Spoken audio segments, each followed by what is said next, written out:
But this is bad for the Democrats. Pre-boomer, Biden a pre-boomer. By the way, when they say Biden a pre-boomer, they mean the Big Bang.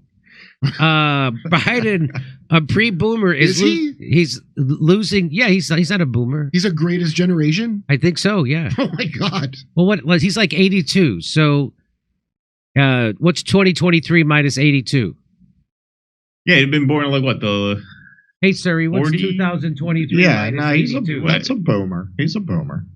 He's like an old. Because 1945. 1941. He was born 1941. Yeah, so he's right. I mean, he's a boy. We're a bunch of math surgeons over here. That's pre-boomer. Boomer was the post-war baby boomer. Oh, post-war, right? Because all the soldiers came home from the war and got laid, and that's who the baby. Yeah, he's like right on the cusp. Yeah, yeah, but he's before. He's before it. That's yeah. Well, that's the generation, they say, like the generation portrayed in American Graffiti was that generation. What they call them, the silent generation, the one like right before the boomers. He's also. I thought the greatest was the one before the boomers. So he can't get young. Yeah, there's this little like. Let's move on from that topic, please. Yeah, who cares? He can't get young voters anymore. Jesus fuck. Which would that be? Generation X? Is that for after the boomer, pre-boomer, Gen X, Z? Is that Z or millennial? With Jesus fucking these guys. Riveting content. Arab American support for Biden Democrats plummets over Israel. So they can't get anybody. I can't imagine why the Arab Americans aren't supporting Biden anymore. And by the way, remember this? So this was after Donald Trump won the presidency. New York Times actually did a little journalism. They went to barbershops in the black and brown neighborhoods in Milwaukee and asked them, "Hey, how did you vote?" Turns out none of them voted for Hillary. None of them voted for Hillary. Wow, how could you pass up the opportunity to vote for Hillary Clinton? It's her time. It was her time.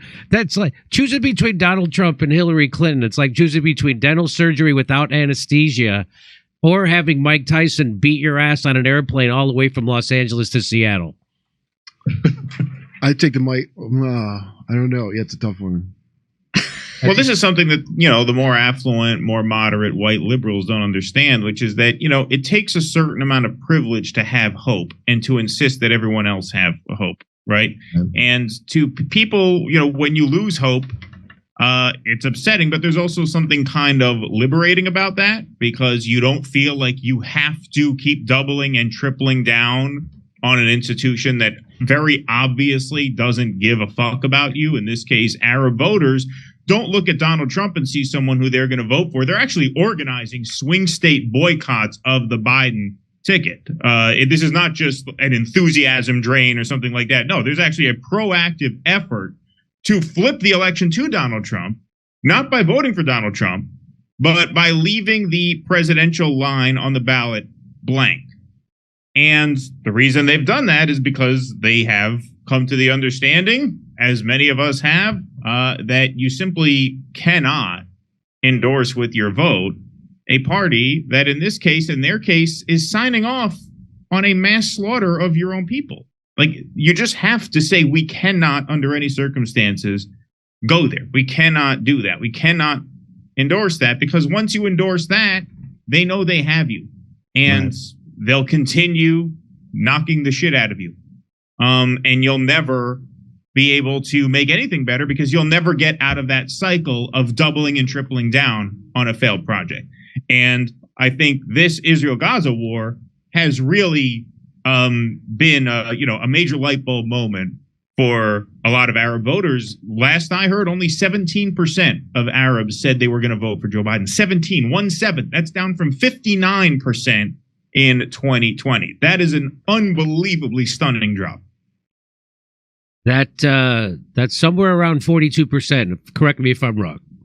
Yeah. I don't want to show off my math skills. But 42, was that the silent generation or the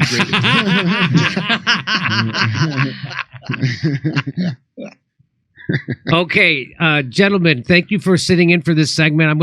I'm gonna take a break and we're gonna bring on the shaman and talk to him for a couple of minutes, and then we'll bring you back on. Does that sound like a deal?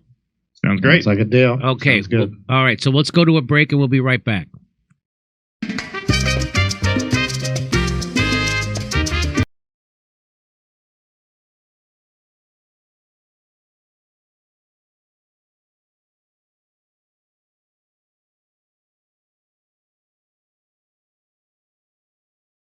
Hey, thanks for checking out our YouTube channel. Subscribe by clicking on that button down there for more AM Joy and the rest of MSNBC. And click on any of the videos right here to watch the latest interviews and highlights. And you can get more videos from MSNBC for free every day with our newsletters. Just visit